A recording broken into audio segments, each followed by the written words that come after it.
The halls of the royal palace echoed with music, laughter, and pride.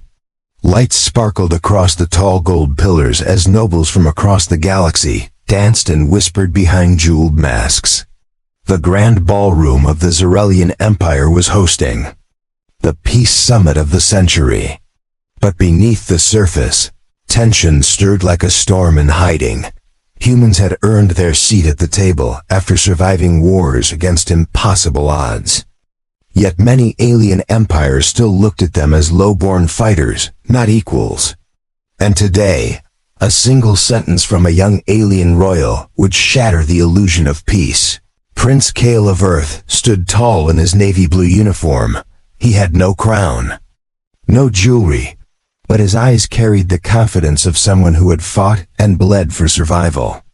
Around him, alien diplomats with long robes and glowing symbols watched in silence. Their gazes held curiosity, but also judgment. Across the hall, she stood Princess Ryla of House Virion, the youngest royal of her kind. 19 in human years, with glowing silver skin and piercing teal eyes. Her crown shimmered like frost and starlight. Everyone admired her beauty. But her pride was colder than her eyes. She approached the human. Slowly, flanked by her guards, her expression unreadable. Kale bowed politely, as tradition required. But the princess did not return the gesture. Instead, her voice rang out clear and sharp for all to hear. "So this is the human everyone talks about? You look disappointingly plain," she said, her words cutting deeper than any blade. Silence froze the ballroom. Nobles stopped dancing. Even the musicians hesitated. Kale did not flinch. He didn't speak. He simply straightened his coat, gave the alien royal one calm look, and turned his back on her. He walked away without a single word, past generals, kings, and guards, past servants who dared not breathe. The quiet sound of his boots across marble echoed louder than any voice. Rilla blinked, stunned. No one had ever walked away from her before. Not warriors, not nobles, not even enemies. She expected anger. She expected him to argue, but he gave her silence. And it hurt more than insults. Behind her, murmurs started. He didn't even defend himself. Maybe humans are proud after all. Why did she insult him like that? The princess's jaw tightened, but she said nothing. Kale stepped out into the open balcony of the palace. Stars blinked over the alien city below. He took a deep breath, his face calm, but his hands tight. This wasn't about pride. It was about survival. Again, 3 days ago, Earth satellites had picked up strange signals coming from deep space. Hidden codes, military patterns. Kale had come not just as a diplomat, but as a silent guardian. Something was wrong. And now, this insult, it wasn't just personal. It was a sign. Elsewhere in the palace, Commander Relian, one of Ryla's advisors, watched the scene with narrowed eyes. He leaned toward the shadows, whispering into a small communicator. The human didn't bite. "Begin Plan B, prepare the trigger," he said. Back in the ballroom, Rayla tried to hold her usual proud stance. But something twisted in her chest. Why did she feel guilty? She had only spoken the truth. Or had she? Why did his silence sting more than 1,000 retorts?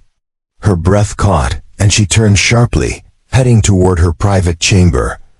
As she passed through the tall corridor, a flicker caught her eye. A servant girl dropping a silver tray. But the servant's eyes glowed red, wrongly red. Rilla froze. That wasn't a servant. That was a scout. Suddenly, the palace alarm screamed. Red lights blared across the ceiling. Shouts erupted. Soldiers ran. And from the skies, strange black ships began to descend, invisible to radar, but real enough to tear through defenses. Kale didn't hesitate. He tapped the device in his coat. A small voice crackled in. "Go secure the East Wing. Protect the civilians." I'm heading toward the princess, he said. He sprinted through collapsing walls, dodging guards, past fallen banners. Explosions thundered behind him. It was an ambush. Not by humans, but by a hidden enemy that had been waiting for this summit to fail. In the hallway, Ryla tried to run but stumbled. Smoke clouded her vision. A beam fell behind her. She coughed, gasping.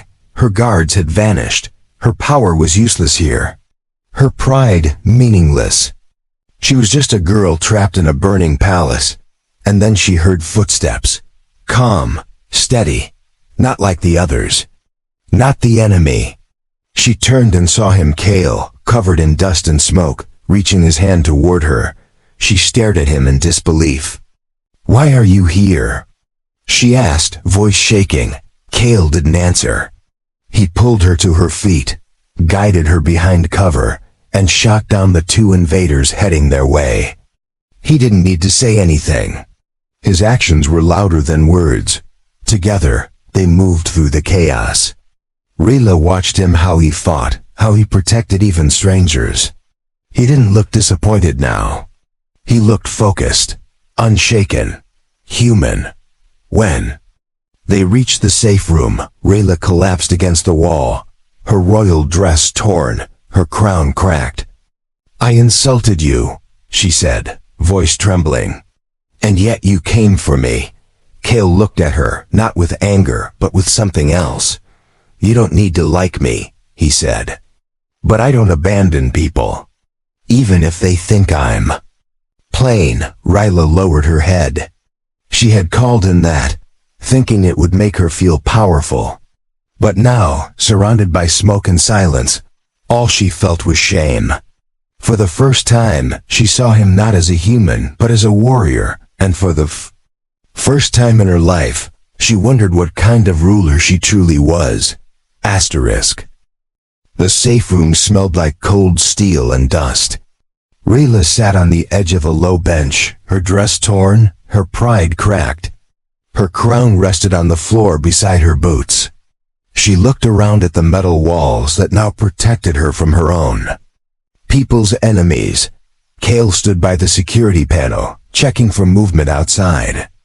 His rifle was loaded, and his breathing was calm. He had seen worse than this. To him, this was not a royal emergency. This was war again, just with better furniture and worse company. She stared at him in silence, her lips tight. She hated being saved, especially by someone she had insulted only hours ago. But hate and truth rarely matched. Because deep inside, she knew she would be dead if not for him. He didn't speak unless necessary. That annoyed her more than it should have. She cleared her throat. "You didn't have to save me. You could have walked away again," she said. Kale didn't turn. "If I walked away now, there would be no peace summit, no future, just war." "Again," he replied, her jaw tensed. "You think you're better than us," she said, standing. "Is that it? You think your silence makes you stronger?" He finally turned and looked her in the eye. "No, I just know when words don't matter anymore," he said. A distant explosion shook the floor. Dust drifted down from the ceiling. Kale moved to the screen. Enemy heat signals were spreading like wildfire. Whoever had planned this was executing with perfect timing. "They've taken the East Corridor," he said. "In 20 minutes, they'll be here. This door will hold for 10, maybe 12. She stepped closer. "Then what? Fight your way out? You don't know the palace like I do," she said. Kale raised an eyebrow. "Then show me a way. We both live or both die." "Choose," he said. Her pride wanted to argue, but something inside her cracked. She nodded slowly. "There's an old escape shaft through the water ducts behind the armory. Only royals know about it," she said. Kale looked at her carefully. "Why would you tell me that now?" he asked. "Because you didn't abandon me," she replied. "Even after what I said?" He nodded once. "Good. Then we move fast. And quiet, you lead. I cover, he said. They left the safe room together, stepping into smoke and silence. The halls once full of music now smelled like blood and ash. Rayla pressed her hand to a hidden panel in the wall. A narrow passage opened behind an old tapestry. They squeezed through the tunnel, crawling between stone pipes and wires. Kale moved. Like a soldier. She moved like someone who had never crawled in the dirt before. But she didn't complain. Not once. Why do humans train for this? She asked while pushing forward. Why do you expect every place to become a battlefield? Kale replied softly. Because we were forced to. Earth wasn't given peace. We had to build it with scars, he said. The tunnel led them to the edge of the inner armory. A patrol of masked intruders stood guard by the gate. Kale gave Rayla a look. She nodded and crouched behind cover. He moved like a shadow, fast and quiet, taking down two silently before the others even turned. Rayla's breath caught as she watched him work. His face stayed cold, calm, even as he dropped the last attacker with a sharp strike. He didn't smile. He didn't boast. He simply wiped his blade clean and gestured her forward. She had seen dozens of soldiers fight, but never like that. It wasn't power that shocked her, it was control. He wasn't trying to prove anything. He was just trying to live. They reached the armory vault. Rayla pulled down a golden lever behind a cracked statue. A hidden door slid open, revealing an old maintenance tunnel. It sloped downward, dark and wet, echoing with the sound of dripping water. This way leads under the garden towers, she said. From there, we can reach the hangars. Kale checked his rifle one more time. Stay close. And no more talking unless it matters, he said. Rayla narrowed her eyes. You don't talk much for someone who represents Earth. Aren't you supposed to be a voice of peace? He kept walking, not turning back. Peace isn't made by words alone. It's earned by actions, he said. They walked in silence, their boots splashing through shallow puddles. Each step echoed louder in the dark. The tunnel stretched far, curving beneath the heart of the palace. For a while it felt like they were the only two left alive. Then a sound broke the silence. A metal clang, a voice whispering ahead. Kale raised a fist. Rayla stopped. He crouched low and pointed. Two enemy scouts stood at the end of the tunnel, scanning with thermal lenses. Kale handed her a small device. Flash blind. When I say now, press the button and duck, he said. She hesitated. What if it doesn't work? It will, he said. He moved like smoke, taking position. Then he gave the signal. She pressed. A blinding flash lit the tunnel. The intruders shouted, falling back. Kale charged, finishing them before they could fire a shot. Rayla blinked. Her heart pounded. She stared at him in awe.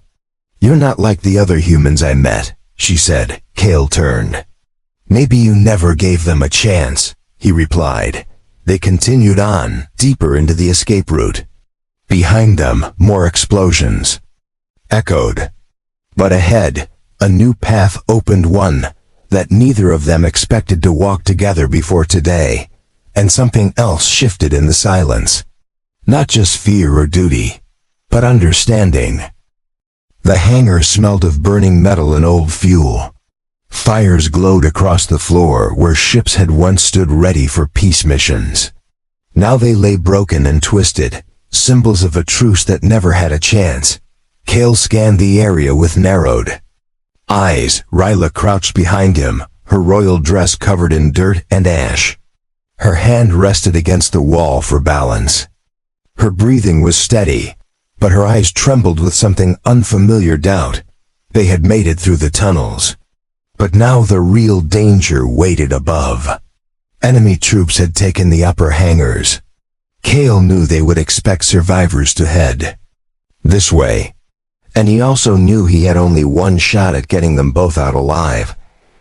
"There's a small diplomatic shuttle on the lower bay," Ryla said. "It's not armed. But it's fast, and it's coded to my DNA." Kale nodded. "We get. There. You launch it. I cover the rear."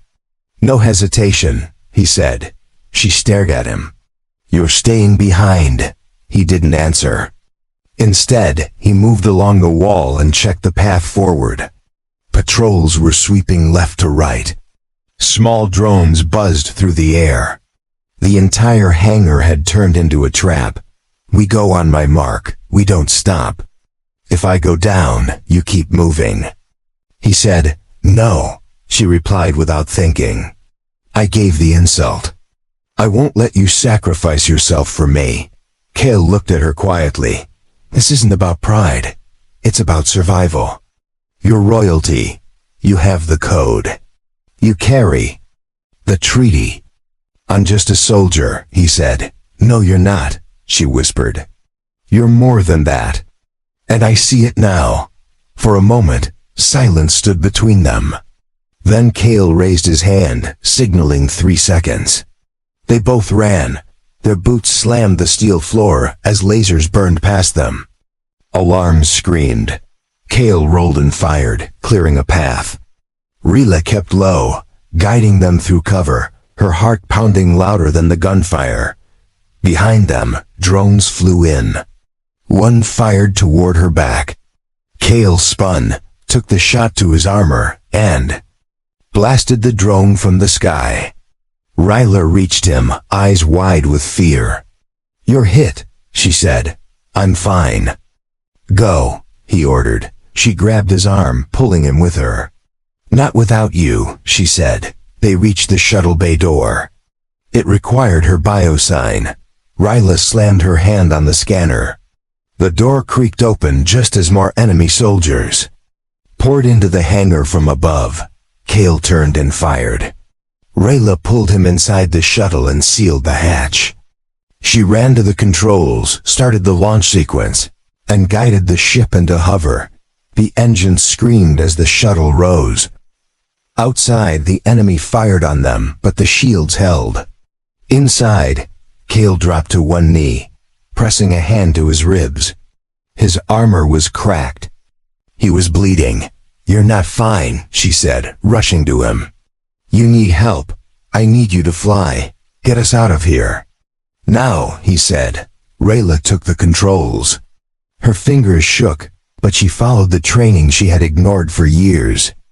The shuttle burst through the hangar shield and into the sky. They left the palace behind, a cloud of smoke and betrayal rising beneath them. Kale leaned back against the wall, his chest rising and falling slowly. Rayla sat beside him, staring. Ahead, her crown still rested in her bag. She hadn't worn it again since the insult. She wasn't sure she deserved it anymore. "You were right," she said at last. "Peace isn't made by words alone." He glanced at her.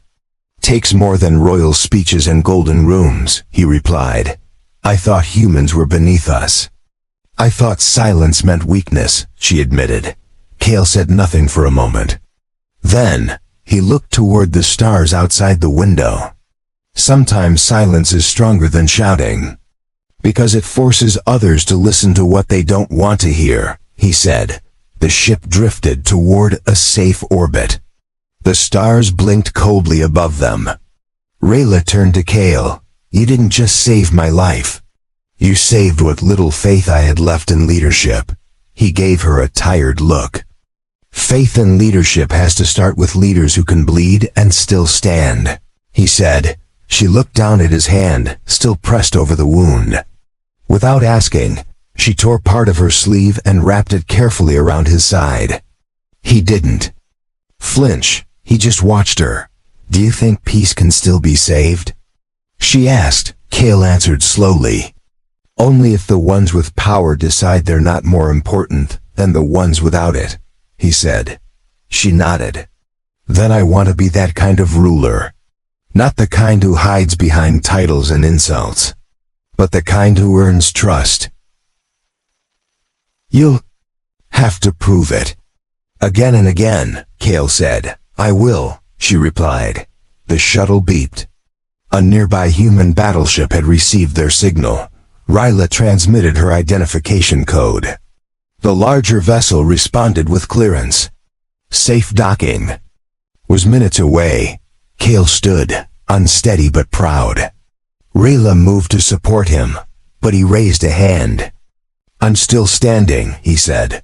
She smiled, not in mockery, but in understanding. I believe you, she said. As the ship approached the human vessel, Ryla looked once more at the broken crown in her lap. She didn't need it anymore. Not to feel royal. Not to feel worthy. She had seen what real strength looked like. Asterisk. The human battleship was nothing like the royal halls of the Zarelian palace. There were no golden floors or crystal lights. The walls were steel gray. The lights were cold and white. The people moved with purpose, not pride, as the shuttle landed. Inside the hangar, a group of human officers surrounded it. Weapons were drawn until the ship's signal confirmed friendly status. The hatch opened, and Kale stepped out first, wounded but standing. Behind him walked Rayla, no longer a princess dressed in jewels, but a survivor covered in ash. Captain Mera of Earth's Interstellar Command greeted them. Her expression shifted when she saw Kale's condition. She stepped forward and nodded. You made it. We received the emergency signal. We're preparing counter-response, she said. Kale pointed toward Ryla. She helped me. Get her medical safe room and communications. She has information, he said. Rayla stepped beside him. I'm not here to hide, she said.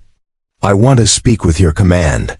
The attack was planned by someone close to my throne. I won't let them blame this on Earth. Captain Mera studied her. You sure you want to do that? Turning against your own counsel. I insulted someone who deserved respect. Now I'll do what's right. Even if it ruins my name, she said. Mera nodded once. Then we'll listen, she said. Kale was taken to the med bay. A thin layer of healing gel was spread over his side. His armor had stopped most of the impact, but the bruise beneath ran deep.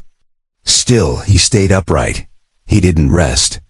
He asked for reports, maps, and tactical scans.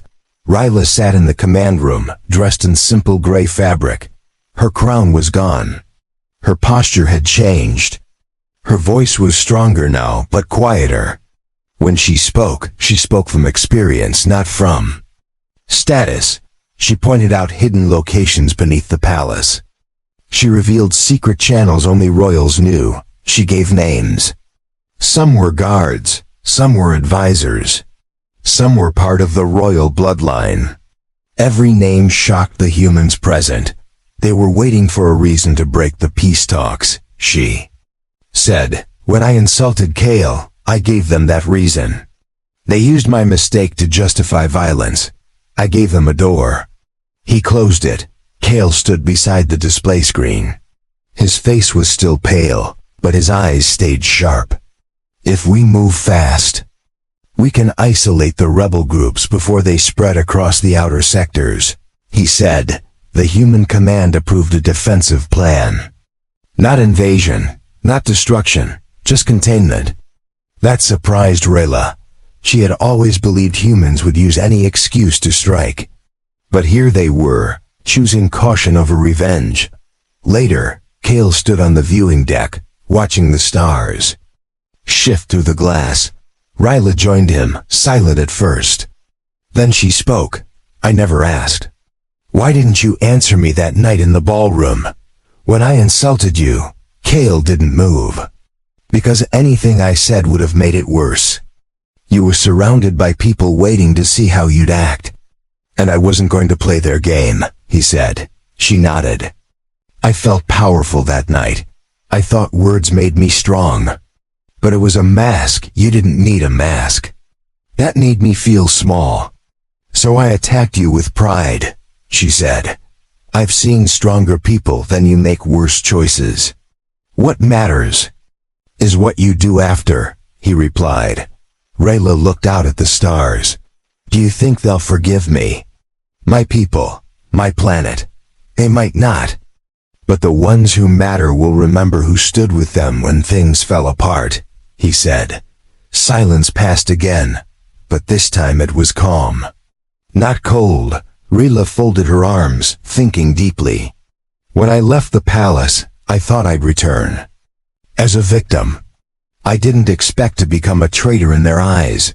You're not a traitor. You're someone who finally stopped lying to herself, Kale said. I want to change things, she said. But I don't know where to start. Everything I thought was right has broken. I can't rebuild alone. Kale turned to her. Then don't. Let people help you. The right ones. Not the ones who cheer when you insult strangers, he said, her lips pressed together in a faint smile. You're not like anyone I've ever met. Your silence taught me more than 100 speeches, she said. I didn't come here to teach. I came to stop a war. And if peace comes from truth, then it's worth the pain, he said. In the following days, the human fleet helped stabilize the surrounding systems. Rayla's voice, broadcast from the human command station, reached thousands. She admitted her mistake. She exposed the plot. She gave names. The transmission shocked her people. Some called her a traitor. Others called her the first honest royal in a generation. But no one could ignore her now. And when she said Kale saved her not with power, but with quiet strength, even her enemies listened. Kale returned to duty after 4 days. He refused promotion or reward. He had done his job. That was enough for him. But before he left the ship, Rayla met him at the launch bay. She held something in her hand, a new crown, not gold, not jeweled, just a simple band of iron and starstone, forged by the humans, carved with words in both languages. It's not for me, she said. It's a reminder that silence can hold truth, and truth can save more than weapons ever could. Kale looked at the crown, then at her. He didn't smile, but he nodded, and that said enough. The skies over Zorelia glowed with fire and smoke. The rebel faction had not surrendered after the truth was broadcast. Instead, they had dug in, spreading across the outer cities, holding old fortresses and supply routes. They claimed to protect tradition, but all they brought was fear. From above, human ships held orbit, watching, scanning, ready to strike if needed. But Kale had insisted that diplomacy must come first. His voice had weight now, not because of his rank, but because of what he had done. He had faced death without raising his voice, and people remembered that. Rayla walked beside him as they entered the chamber of the United Command. Human and Zorelian leaders sat together now, their eyes sharper, their pride quieter. Rayla wore no crown. Kale wore his usual uniform, plain and dusted from his morning patrol. They didn't need symbols anymore. We'll send peace envoys to the outer sectors. Protected but not armed, Rayla said. If they shoot, we'll show restraint. If they talk, we'll listen. No more games. No more thrones without honor. Some old generals raised doubts. Others whispered warnings, but none could forget who had saved the princes. And none could forget that it was the human she once mocked, who now stood at her side. After the meeting, Kale stood on the palace balcony, overlooking the ruined city below. Rayla joined him, silent, her hands clasped behind her back. Fires still burned in the distance, but the streets below were beginning to clear. I used to think power was control, but now I see its responsibility, she said. Kale nodded. Control fades. Responsibility stays, he replied. She turned to face him. There's something else I need to ask you.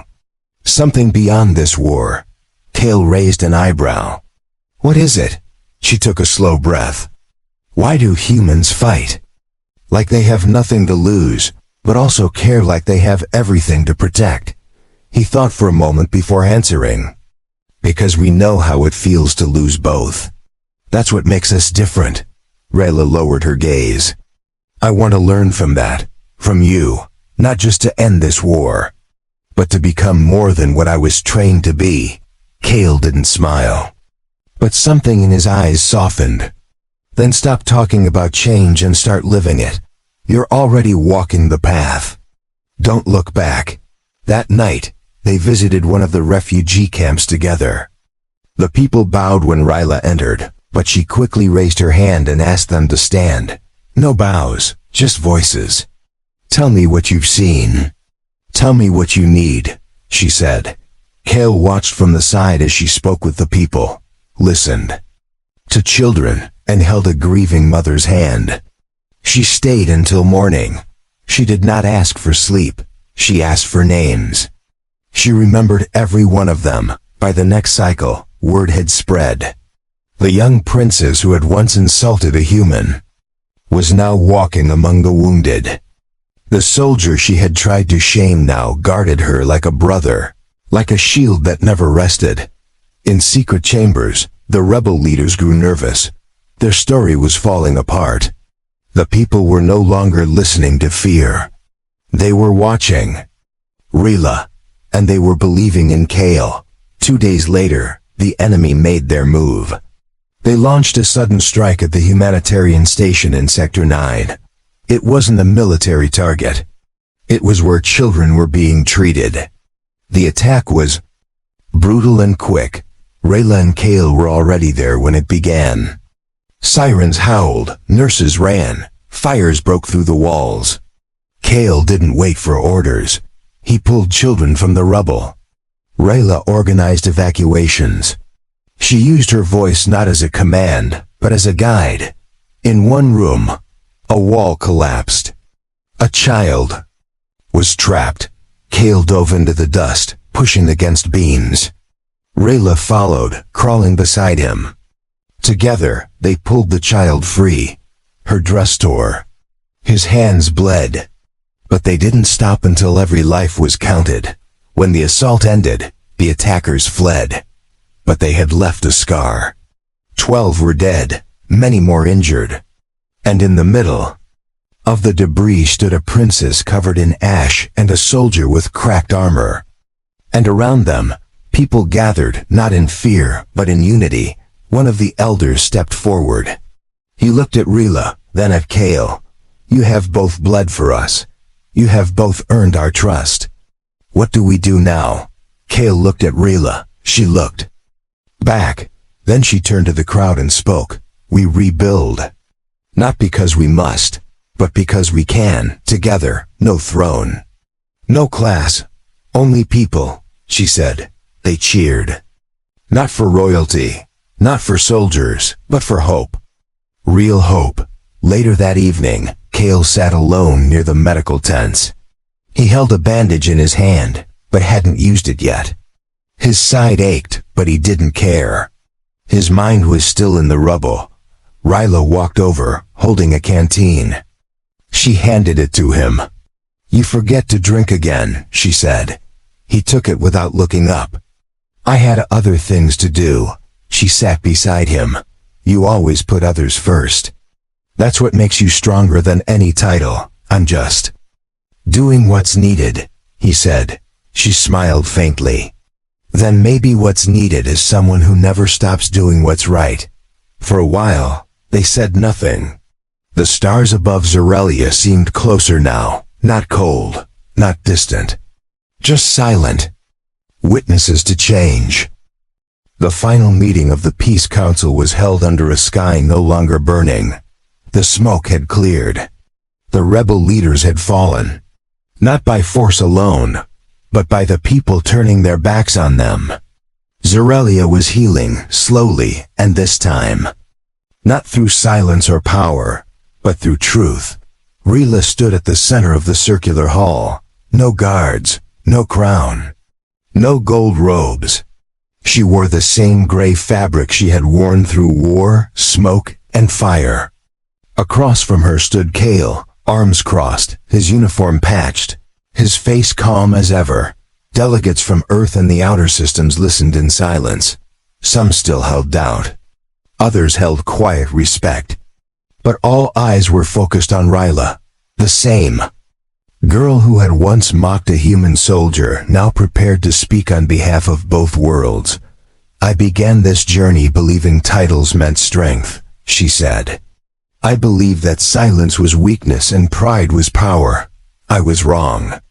The man I once insulted showed me something I never saw inside my own palace. He showed me strength through action, through sacrifice, through calm when all I gave was noise." Kale said nothing. He didn't need to. His silence now meant something greater than any speech. "I will no longer wear a crown until I've earned the right to lead," Ryla continued, "and I will not speak peace until I've built it with those willing to share its weight. Not just Aurelians, not just humans, but everyone who dares to choose unity over control." Some delegates nodded. Others whispered among themselves. But not a single one interrupted. They were listening. Truly listening. Ryla turned to Kale. "You walked away from me once because I disrespected your people. But then you walked back through fire to save me, and for that, I thank you.